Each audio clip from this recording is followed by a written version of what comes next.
And you showed me a few pictures of your father. How long did you get to know your father, and what happened to your father? I was a baby when my father died. He was shot. He was killed. You know, I don't really want to go into too much detail, but he was shot and killed when I was a baby.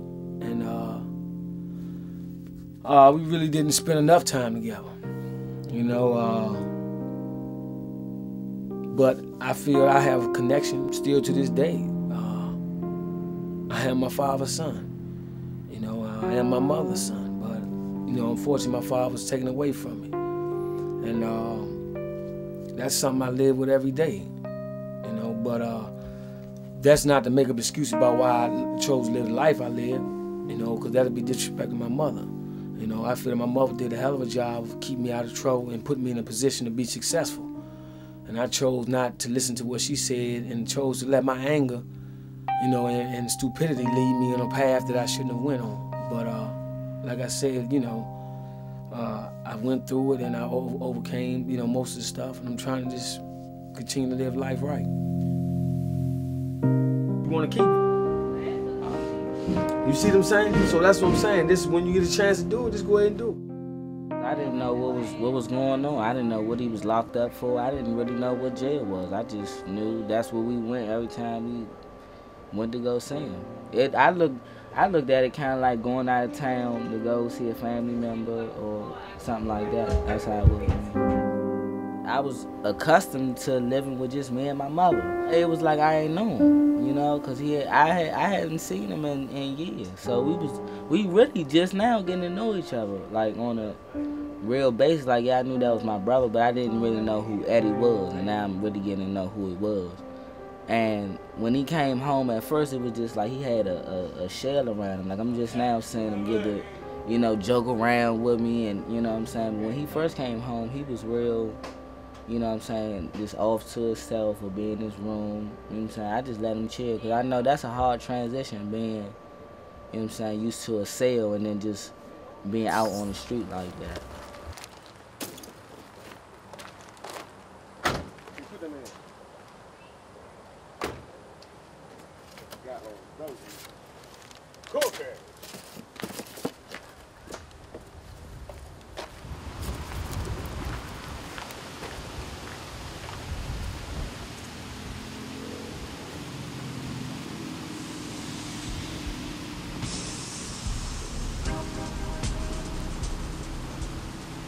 Anthony Cherry,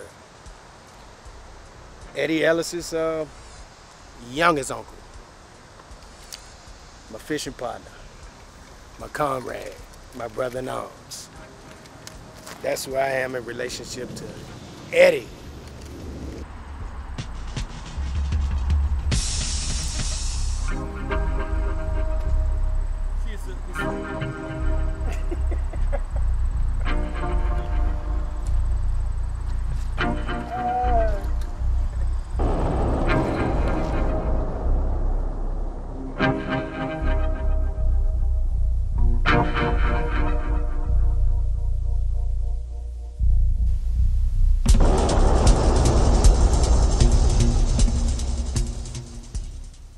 This recent stint was 7 years. I've been home for 19 months now, and I'm loving every minute of it. I take nothing for granted, because this peaceful setting here, seeing cars drive by, seeing people kayak, people just enjoying themselves, I take none of this for granted because it was stripped away from me. I love it.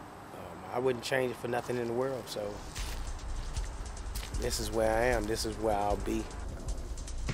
We, as ex-convicts, we are going through a lot of different emotions, a lot of different physical changes, mental changes, because your thought process while you're in an institution is not the same as being in society. You primarily have to try to differentiate between the two.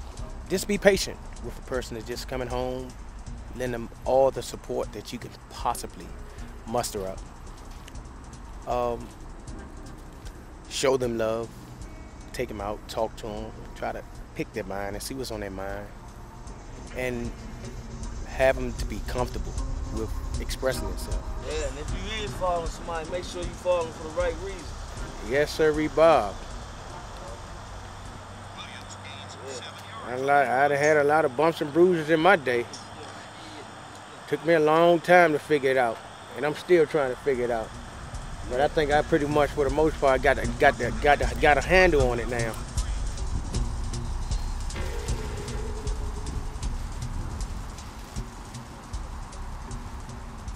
I got 2 more questions from my mother. This first one is, how does it feel, you know, to have me home now? After, you know, being gone for so many years. While you were away, I learned to accept God in a whole new light, to have a relationship with God and trust God, because I always felt like I really had nobody else to trust but God. And He was the one who got me through my most difficult times.